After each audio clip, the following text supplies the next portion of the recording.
L'Elionor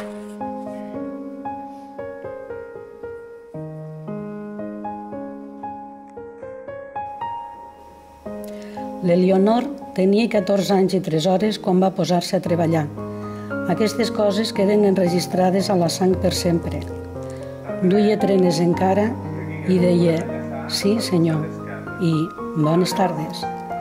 La gent se l'estimava, l'Elionor, tan tendra, i ella cantava mentre feia córrer l'escombra.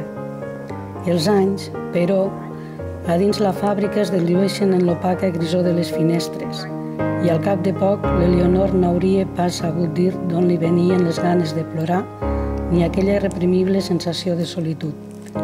Les dones deien que el que li passava era que es feia gran i que aquells mals es curaven casant-se i tenint criatures. L'Elionor, d'acord amb la molt sàvia predicció de les dones, va créixer, es va casar i va tenir fills. El gran, que era una noia, feia tot just 3 hores que havia complert els 14 anys quan va posar-se a treballar.